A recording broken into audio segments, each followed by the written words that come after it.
warahmatullahi wabarakatuh. Waalaikumsalam warahmatullahi wabarakatuh. Alhamdulillahi wa kafa. Wassalatu wassalamu ala sayyidina Muhammadin Mustafa wa ala alihi wa ashabihi ahli sidqi wal wafa. Hadirin wal hadirat, Bapak Ibu yang dimuliakan oleh Allah Subhanahu wa taala, serta para santri-santriwati dari TPI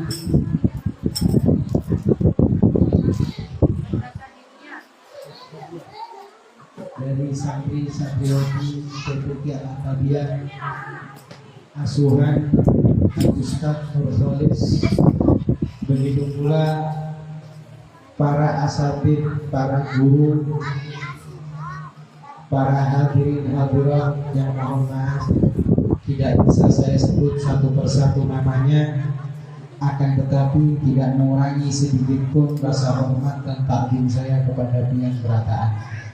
Kita doakan guru kita bersama Ustaz Nursolis beserta para guru-guru yang lain mudah-mudahan diberikan panjang umur oleh Allah Subhanahu wa taala, diberikan kesehatan oleh Allah, sehingga bisa senantiasa membimbing kita semuanya. Amin ya rabbal alamin. Hadirin wal hadirat, Bapak Ibu yang dimuliakan oleh Allah Subhanahu wa taala, malam yang mulia ini kita memperingati acara yang mulia, yaitu acara Isra wal Mi'raj baginda Muhammad sallallahu alaihi wasallam. Acara yang agung, peristiwa yang mulia, peristiwa yang tak lain diabadikan di dalam Al-Quran oleh Allah Subhanahu wa taala. Sebagaimana firman Allah Subhanahu wa taala di dalam Al-Quran, Subhanalladzi asra bi'abdihi laylan minal masjidil haram ilal masjidil aqsa alladzi barakna hawlahu linuriyahu min ayatina innahu was-sami'ul basir. Di dalam Al-Quran Allah Subhanahu wa taala berfirman, Maha suci Allah Subhanahu wa taala, asra bi abdihi, yang memperjalankan hambanya. Hamba tersebut tak lain adalah baginda Muhammad sallallahu alaihi wasallam. Perjalanan tersebut dilalui lailam minal masjidil haram, yaitu diperjalankan pada waktu malam, minal masjidil haram ilal masjidil aqsa. Jadi perjalanan Isra adalah perjalanan dari Masjidil Haram ke Masjidil Aqsa. Adapun Mi'raj yaitu naik dari bumi ke langit pertama, kedua dan seterusnya. Itu namanya Mi'raj. Jadi Isra perjalanan dari Masjidil Haram ke Masjidil, Mi'raj dari bumi naik ke atas langit. Itu namanya Mi'raj. Ini perjalanan begitu luar biasa, perjalanan yang agung. Bahkan Al-Imam Suyuti, beliau sedikit menjelaskan tentang Lailan. Lailan ini artinya malam, tapi juga ada makna bahasa Arab yang lain yang juga artinya malam. Lailatan itu juga artinya malam. Tapi kenapa Allah menggunakan kalimat lailan, bukan lailatan? Ini dibahas oleh ulama. Padahal sama artinya, sama-sama malam. Al-Imam Suyuti menjelaskan kenapa Allah gunakan kalimat lailan, karena tak lain makna lailan di sini litaklil, sedikit dari malam. Artinya perjalanan Isra itu perjalanan yang ditempuh sedikit dari malam, bukan lailatan. Kalau lailatan itu istighraq semalam subuh. Jadi perjalanan Isra wal Mi'raj adalah perjalanan yang ditempuh dengan sedikit dari waktu malam. Sedikit dari waktu malam. Padahal perjalanannya luar biasa. Perjalanannya itu dalam riwayat orang Arab terdahulu, kalau dia melakukan perjalanan dari Masjidil Haram ke Palestina, Masjidil Aqsa kan di Palestina, itu butuh waktu 3 bulan kurang lebih. Butuh waktu berapa? 3 bulan kurang lebih. Kira-kira lama gak lama? Tapi Nabi Muhammad bukan cuma Isra saja, Mi'raj pun itu cuma dilalui dengan sedikit dari malam. Itu baru dibahas masalah perjalanan Isra dari Masjidil Haram ke Masjidil Aqsa. Dulunya orang Arab kalau melakukan perjalanan itu butuh 3 bulan. Belum bahas Mi'raj ini. Mi'raj itu sebagian orang yang meneliti bahwasanya ukuran jarak bumi dengan langit yang pertama di sini ada yang tahu nggak? Hah? Berapa kilo? Nggak ada yang tahu? Belum pernah ngukur ya? Tahu jaraknya berapa? 150 juta kilometer. Kira-kira jauh atau bukan? Wow. Itu dari bumi ke langit pertama. Belum langit kedua. Dari langit pertama ke langit yang kedua itu 2 kali lipat jarak antara bumi dengan langit yang pertama. Berarti berapa? 300 juta. 300 juta kilometer. Ditambah dari bumi ke langit kedua berarti berapa? 450 juta kilo. Belum langit ketiga. 567. Itu berjuta-juta kilometer. Jadi kita nggak usah bahas ini juga. Alhasil ini perjalanan harusnya dilalui dengan waktu yang begitu lama. Tapi karena Allah yang memperjalankan, maka tidak ada sesuatu yang mustahil bagi Allah Subhanahu wa Ta'ala. Bumi ciptaan Allah, langit ciptaan Allah, waktu ciptaan Allah Subhanahu wa Ta'ala. Maka Allah Maha mampu mengeluarkan hambanya dari perputaran waktu. Tidak ada sesuatu yang mustahil bagi Allah Subhanahu wa Ta'ala. Gak usah Nabi. Tahu Ashabul Kahfi? Tahu di mana? Kenal di mana? Ashabul Kahfi itu tidur berapa tahun? Hah? Berapa tahun? Berapa? 300 berapa? 309? Hah? 309 kan? Kira-kira lama atau sebentar? Ini guring aja 309 tahun. Tidur aja 309 tahun. Tapi lihat bagaimana yang dialami oleh Ashabul Kahfi. Tidur 309 tahun. Kira-kira kalau 309 tahun tidur terus, lama gak lama? Lama ya. Tapi apa yang dirasakan oleh Ashabul Kahfi? Tidurnya yom au ba'da yom. Tidurnya seperti hari biasanya. Tidurnya seperti tidur normal setiap harinya. Padahal tidur 309. Itu salah satu bukti bahwasanya Ashabul Kahfi dikeluarkan oleh Allah dari perputaran waktu. Bukan cuma itu saja. Dalam riwayat Ashabul Kahfi ini tidak mengalami perubahan fisik. Padahal kalau orang 309 tahun, kira-kira kayak apa ya? Mungkin gigi sudah habis semua ya. Gigi habis semua, rambut mungkin dari hitam berubah ke putih, berubah ke hitam, berubah lagi, dan seterusnya. Itu 309. Ini salah satu bukti bahwasanya Ashabul Kahfi dikeluarkan oleh Allah dari perputaran waktu. Maka tidak ada yang mustahil bagi Allah. Kapan sadar? Ketika keluar mau belanja, kaget nilai uang sudah berubah. Uang sudah berubah. Gak usah 309 tahun. Tapi di sini kayaknya ibu-ibu mungkin masih ingat. Bu, 25 tahun yang lalu, Bu, kira-kira kalau pian beli Indomie bawa uang 5.000 rupiah, itu dapat berapa? Bisa 4-5 mungkin ya. Dapat angsul lagi ya. Sekarang kalau beli Indomie bawa uang 5.000 berapa? Dapat 1 baru angsul ya. Itu 20 tahun yang lalu, belum ratusan tahun. Mungkin bapak-bapak masih ingat 25 tahun yang lalu, Pak, dia bawa uang 10.000 buat tukang bensin Buat beli bensin kira-kira dapat berapa? Bisa dapat 3 liter lebih begini. Murah. Itu baru ukuran 20 tahun sudah berubah luar biasa. Apalagi 309 dah.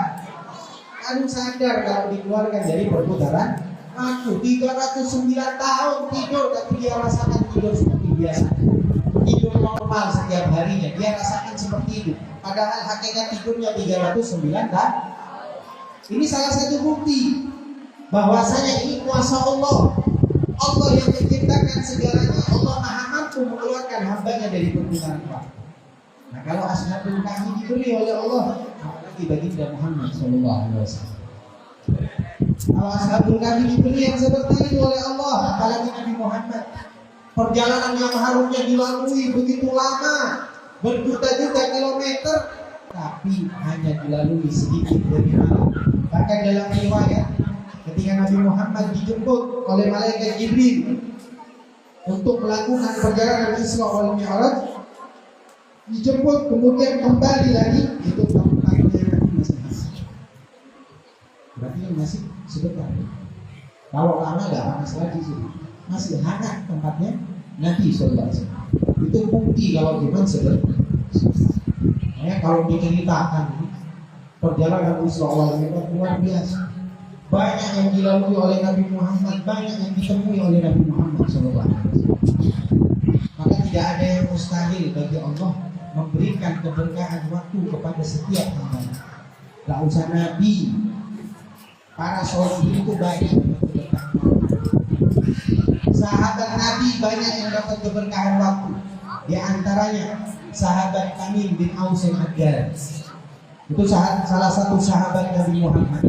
Ketika sholat, di dalam satu rakaatnya mampu membaca 15 juz dari Al-Quran. Artinya setengah Al-Quran. 15 juz. Itu di dalam satu rakaat. 2 rakaat khatam. Berkah waktunya, dikasih keberkahan oleh Allah Subhanahu wa ta'ala. Kalau kita coba-coba seperti itu, mungkin keluar dari waktu sholat. Sholat duhur, mau baca 15 juz. Ada asar belum selesai satu rakaat. Tapi berhubung dikasih keberkahan waktu oleh Allah, bukan sesuatu yang mustahil bagi Allah Subhanahu wa ta'ala memberikan keberkahan waktu kepada setiap hamba. Sayyidina Ali, tahu Sayyidina Ali? Tahu di mana? Sayyidina Ali dalam riwayat ketika beliau hendak mau melaksanakan sholat subuh, Sayyidina Ali mau sholat subuh, ternyata ada orang tua yang begitu tua, pastinya jalannya pelan atau cepat? Pelan ya, lambat jalannya. Tapi Sayyidina Ali saking jaga adabnya, beliau tidak mau mendahului orang tua tersebut, jalan di belakang. Ini Sayyidina Ali jaga adab luar biasa. Beda sama anak muda zaman sekarang. Anak muda zaman sekarang kalau ada orang tua yang begini, kira-kira didahului atau tidak? Didahului. Apalagi kalau kayak sepeda motor, mungkin digas atau mungkin di bel yang keras. Kayak tidak belnya di bel, di player dan lain sebagainya. Tapi lihat saya tadi, jaga adab, jaga akhlak beliau. Ketika sampai di masjid, ini ternyata orang tua rantai ini bukan masuk ke masjid tapi terus lanjut.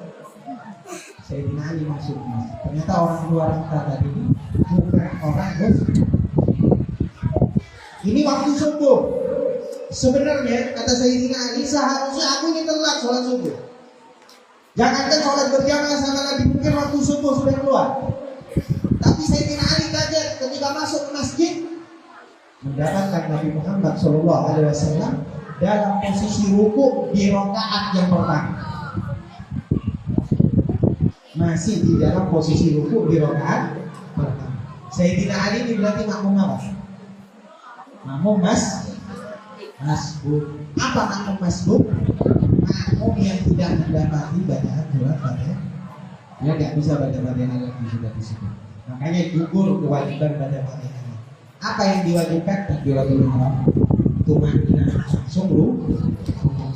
Kalau rukunya dapat dengan imam, kemudian tumanina bareng sama imam, maka dihitung dia sudah dapat 1 rakaat. Bisa dipahami? Sayyidina Ali itu saking senangnya bisa berjamaah sama Nabi Muhammad, bahkan dari rakaat yang pertama terlintas di dalam hati Sayyidina Ali, alhamdulillah, bersyukur sama Allah bisa dapat rakaat dari awal bersama Nabi. Nabi Muhammad bangun dari posisi rukuk. Dari rukuk berarti tidak posisi tidak. Pindah ke posisi tidak, Nabi Muhammad SAW langsung mengucapkan Sami Allahu liman. Padahal dulunya tahu itu meskipun dari rukuk ke i'tidal tetap dengan ucapan yang sama, yaitu Allahu Akbar, sama dengan rukuknya. Kenapa berubah Sami Allahu liman? Apa arti dari Sami Allahu liman? Allah Maha mendengar terhadap hambanya yang bersyukur memuji Allah Subhanahu. Siapa yang bersyukur? Sayyidina Ali, karena dapat dari awal berjamaah dengan Nabi Muhammad SAW. Cuman yang kita bahas bukan ininya. Meskipun perlu kita ketahui dari semenjak kejadian tersebut sampai sekarang, perpindahan dari rukuk ke i'tidal menggunakan kalimat Sami Allahu liman. Tapi yang perlu kita pahami, ternyata Nabi Muhammad memberikan kabar. Kok bisa Sayyidina Ali dapat berjamaah dengan Nabi Muhammad SAW? Padahal kalau secara akal Sayyidina Ali sudah telat. Ternyata Allah perintahkan malaikat Jibril dengan sayapnya menahan matahari berterbit. Dengan sayap satunya Allah perintahkan untuk menahan posisi rukuk Nabi Muhammad SAW. Lihat bagaimana Allah berikan keberkahan waktu kepada Sayyidina Ali. Kalau Sayyidina Ali diberi oleh Allah, apalagi Nabi Muhammad sallallahu alaihi wasallam, maka tidak ada yang mustahil bagi Allah Subhanahu wa taala memberikan keberkahan waktu kepada setiap hamba. Tidak ada sesuatu yang mustahil. Al-Hasan ini baru kita bahas Lailan. Ini masih baru kita bahas Lailan hampir 20 menit. Makanya ini memang perjalanan yang menakjubkan. Perjalanan yang sangat menakjubkan, yang luar biasa. Makanya dimulai ayat yang mulia tersebut dengan kalimat subhan. Apa kalimat subhan? Kalimat tuqalu inda ta'ajjub. Kalimat yang diucapkan ketika takjub kepada sesuatu. Perjalanan yang luar biasa. Perjalanan yang harus dilalui dengan berwaktu-waktu, berjam-jam yang luar biasa. Berjuta-juta kilometer, tapi dilalui hanya dengan waktu yang sedikit. Diucapkan kalimat subhan. Cuman kalimat subhanallah ini jangan sembarangan kita lihat. Jangan asal-asalan juga. Subhanallah kalau di tempat yang pas berpahala. Tapi ada kalanya orang mengucapin subhanallah bisa dosa juga. Kok bisa, Beb? Ada hal dikit. Kok bisa? Iya. Kita tahu subhan ini kalimat takjub. Kadang zaman sekarang muda-muda, anak pemuda zaman sekarang, maaf, ketika melihat wanita yang mungkin gak berhijab, cantik mungkin, aku mengucapkan subhanallah. Kadang disolatati, Allahumma Muhammad. Ini yang begini bukan berpahala, ini dosa. Ucapan bismillah ada kalanya berpahala, tapi hati-hati. Ada kalanya orang mengucapkan bismillah juga dosa. Ucapan hamdalah ada kalanya berpahala, tapi hati-hati ada kalanya juga berdosa. Kapan bismillah itu dosa? Hukum bismillah itu, kita baca bismillah itu ada kalanya wajib, ada kalanya sunnah, ada kalanya makruh, ada kalanya haram, dosa. Wajib seperti di Fatihah sudah jelas. Di dalam mazhab kita Imam Syafi'i harus orang baca bismillah. Ada kalanya sunnah, kapan? Ketika mengarang kitab dan lain sebagainya. Kemudian makruh kapan? Ketika melakukan perbuatan yang makruh. Misal mencabut uban di dalam mazhab Imam Syafi'i, maka baca bismillah dan mencabut uban hukumnya juga. Loh, kapan bismillah ini haram berdosa kapan? Ketika melihat pelanggaran. buah mangga tetangga, pengen minum. Biar aman, baca bismillah. Bismillahirrahmanirrahim. Ini dosa. Bismillah yang begini doh, bukan dapat pahala karena dia melakukan perbuatan maksiat. Hamdalah ada kalanya wajib, ada kalanya sunnah juga. Kapan wajib? Wajib hamdalah ini seperti di khutbah Jumat. Khutbah Jumat harus ada hamdalah. Kalau enggak, ada kalanya sunnah. Kapan? Seperti di khutbah nikah itu sunnah. Ada kalanya juga haram, dosa. Loh kok bisa? Ada bersyukur sama Allah kok bisa dosa? Seperti tadi. Habis muli manggakan, baca bismillah, kabur, gak ketahuan langsung bersyukur. Alhamdulillah. Ini alhamdulillah yang begini bukan berpahala tapi doh. Sama juga subhan ada kalanya dapat pahala, ada kalanya doh. Dosa ketika ditempatkan kepada sesuatu yang bukan tempatnya, di situ malah haram. Istiza, dia kurang ajar dengan ucapan-ucapan yang mulia ditempatkan dengan pada tempat. Alhasil perjalanan Isra wal Mi'raj ini adalah perjalanan yang sangat menakjubkan. Makanya diawali dengan kalimat subhan. Perjalanan yang jauh, bukan dilalui dengan waktu. Ini kalau diceritakan semuanya, ini kita masih baru bahas dua kalimat dari ayat tersebut. Itu sudah lumayan, setengah jaman juga. Ini masih bahas dua kalimat saja. Belum bahas asbabun nuzul, belum bahas syakus sodar, macam-macam panjang lebar. Alhasil kalau dijabarkan semuanya bisa sampai jam 3 belum selesai. Kira-kira ada yang buat? Oh, ada bilang sih.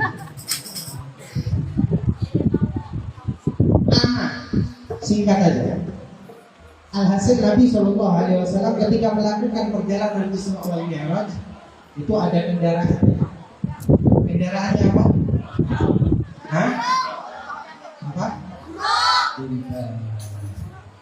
Saya pernah ngetes di salah satu SD baru-baru di Isra Mi'raj anak SD. Saya bilang nanti dengarkan yang fokus karena nanti di akhir akan ada pertanyaan. Saya bilang sama anak-anak SD biar diam semuanya. Alhamdulillah diam semuanya. Mengeluarkan semuanya. Terakhir dikasih pertanyaan. Apa kendaraannya Nabi ketika melakukan perjalanan Isra wal Mi'raj? Yang makan panjang banyak. Saya pilih satu. Maju ke depan Nabi. Apa kendaraannya Nabi ketika melakukan Isra wal Mi'raj? Dengan mantapnya menjawab pesawat. Pesawat apa? Lion Air. Waduh, mulai kapan Lion Air itu? Apa kendaraannya Nabi ketika melakukan perjalanan Isra wal Mi'raj? Buruk kendaraannya Nabi Muhammad. Jadi luar biasa kendaraan buruk ini. Tempatnya luar biasa. Nabi ketika melakukan perjalanan Isra wal Mi'raj tadi kita tahu. Perjalanan Isra itu perjalanan dari mana tadi? Masjidil Haram ke mana? Kalau Mi'raj apa Mi'raj? Pas juga. Dari bumi ke ini Nabi ketika menggunakan buruk melakukan perjalanan Isra ini, Nabi diperintahkan untuk berhenti di beberapa tempat. Di antaranya ketika melewati satu gunung, satu bukit, Nabi Muhammad diperintahkan turun oleh malaikat Jibril. Malaikat Jibril mengatakan kepada Nabi Muhammad, "Ya Muhammad, inzil wa sholli hahuna." Wahai Muhammad, kamu turun dan sholat di sini. Nabi Muhammad turun sholat 2 rakaat. Nabi Muhammad sholat 2 rakaat. Setelah sholat Nabi tanya, "Wahai Jibril, ini gunung apa? Ini bukit apa?" Dijawab oleh malaikat Jibril, "Turisi." Hai tukallamullahu Musa taklima. Di mana tempat pijakan Nabi Musa alaihissalam ketika berbincang-bincang dengan Allah Subhanahu wa ta'ala. Ini yang begini juga dibahas sama ulama. Kenapa gunung Turisina yang disinggahi oleh Nabi? Yang kemudian Nabi sholat di situ menyembah Allah 2 rakaat di situ. Kenapa kok harus gunung Turisina? Padahal gunung banyak. Gunung kan banyak kan? Kenapa kok udah berhenti di Gunung Bromo? Itu dibahas sama ulama. Ini ada ilmunya. Kenapa gak berhenti di Gunung Kelut? Gunung Merapi, apalagi Samarinda banyak gunung. Ada gunung apa di sini? Gunung Sampah. Kenapa gak berhenti di Gunung Sampah, Gunung Abang, Gunung Ipan, dan gunung-gunung yang lain? Kenapa? Ini dibahas sama ulama. Dan ada hikmahnya yang begitu luar biasa. Ternyata kenapa Nabi berhenti di Gunung Burisina? Karena tak lain di situ adalah bekas pijakan Nabi Musa alaihissalam. Ada keberkahannya. Artinya barokah itu akarnya Anbiya Nabi sebelum Nabi Muhammad SAW. Berkah itu ada. Makanya kalau ada orang bilang barokah khurafat palsu, nggak ada itu berkah. Loh, ini perjalanan gimana? Nabi berhenti di tempat bekas pijakan Nabi Muhammad. Artinya keberkahan itu apa? Setelah dari sini Nabi lanjut lagi dalam satu riwayat ada pohon. Ada pohon. Kemudian Nabi diperintahkan oleh malaikat Jibril, ya Muhammad, inzil wa sholli hauna, wahai Muhammad, kamu turun sholat di sini. Nabi turun, sholat lagi 2 rakaat menyembah Allah Subhanahu wa Ta'ala. Selesai sholat Nabi tanya, wahai Jibril, ini pohon apa? Dijawab oleh malaikat Jibril, wahai Muhammad, itu adalah syajaratul Musa fil Madyan. Itu adalah pohon Nabi Musa di Madyan. Pohon yang digunakan oleh Nabi Musa ketika bersembunyi dari kejaran lagi-lagi bekasnya artinya barokah itu ada, keberkahan itu ada. Jadi kalau ada orang bilang nggak ada barokah, ini berkah itu ada, cuman kadang cara mengambil berkah kadang salah zaman sekarang.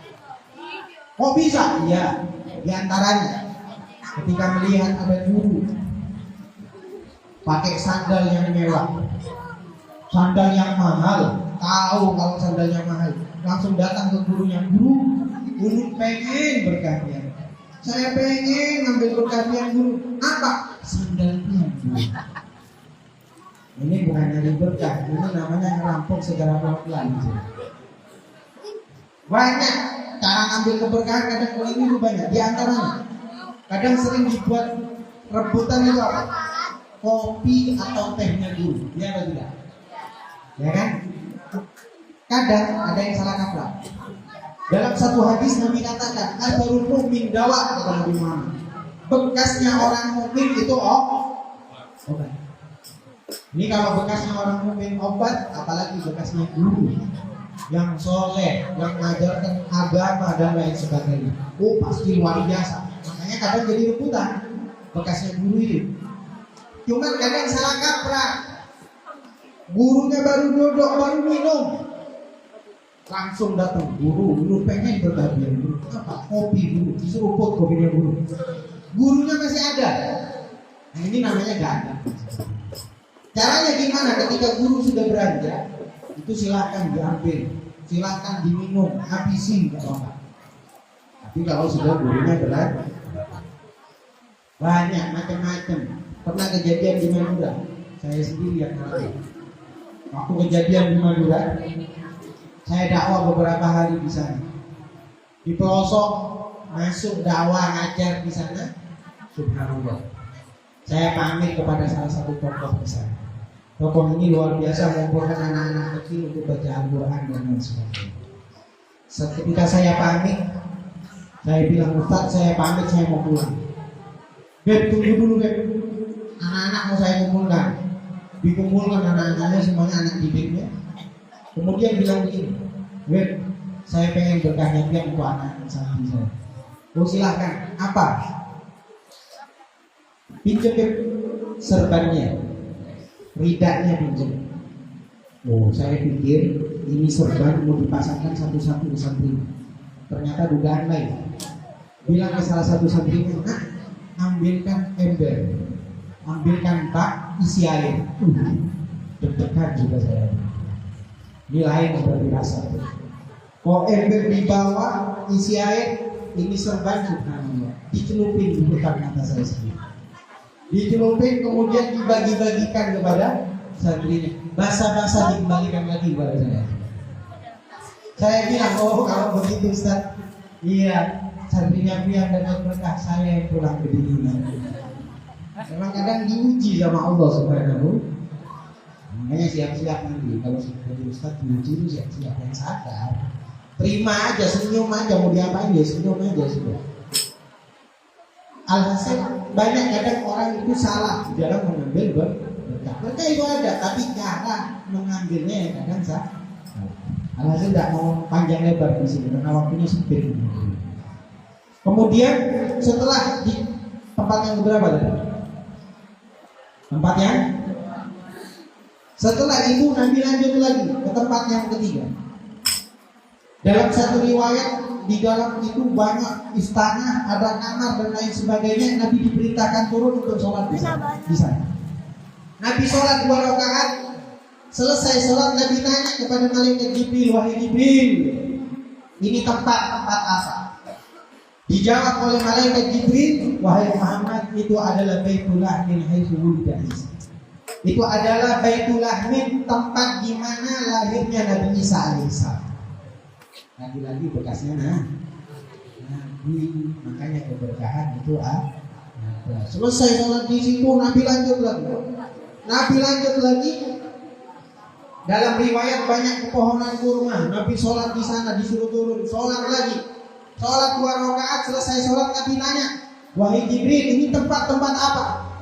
Dijawab oleh malaikat Jibril, wahai Muhammad, itu adalah Thaibah. Berarti tempat yang berapa coba bisa? Yang keempat.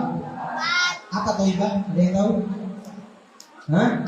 Thaibah ini nama lain dari kota Madinatul Munawwarah. Sebelumnya namanya Madinah apa? Ya? Apa arti Yatsrib? Jadi mati. Dirubah sama Nabi Muhammad menjadi nama yang bagus, yaitu Madinatul Munawwarah, kota yang berkah. Makanya dianjurkan merubah nama itu gak masalah.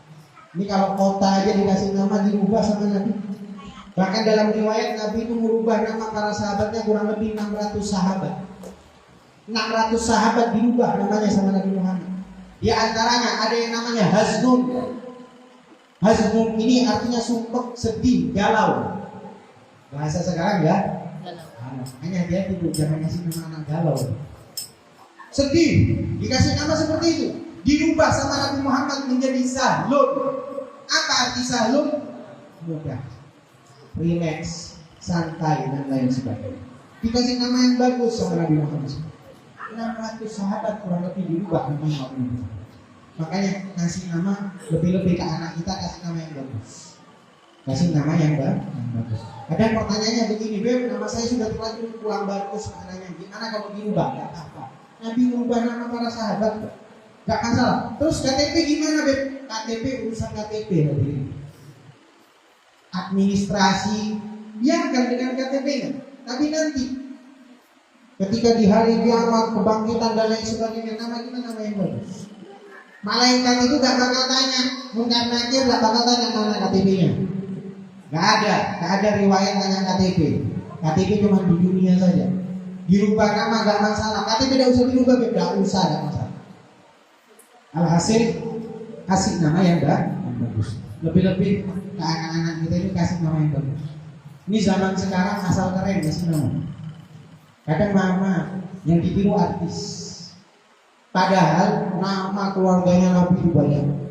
Sahabat perempuan namanya bagus-bagus banyak.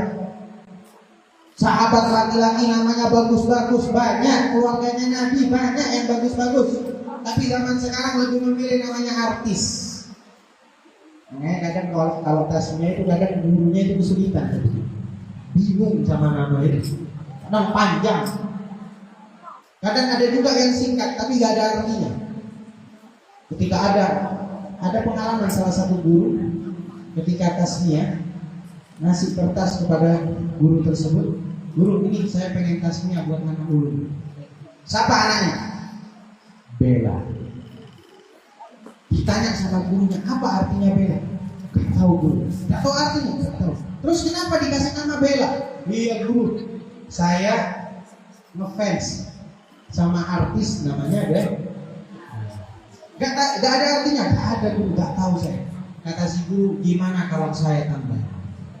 Kalau ulun tambahin gimana? Biar ada artinya. Oh silahkan guru. Senang.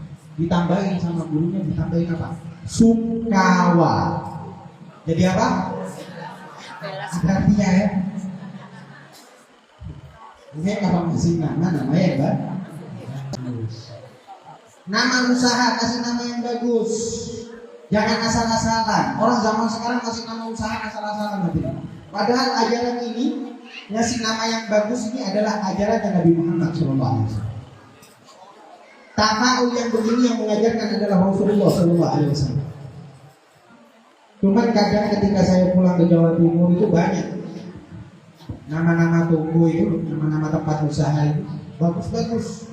Ada sumber makmur, ada sumber rezeki, ada jaya abadi, tokonya besar-besar, ramai, pengunjung yang beli banyak. Tapi sayangnya kadang ketika dilihat, maaf, kadang bukan orang Islam. Padahal tamu yang mengajarkan seperti ini adalah Nabi Muhammad SAW. Giliran tumbuhan kita punya toko, punya warung, warungnya langsung dikasih nama warung lumayan. Ada yang begitu? Lumayan terus. Ada lagi toko sederhana.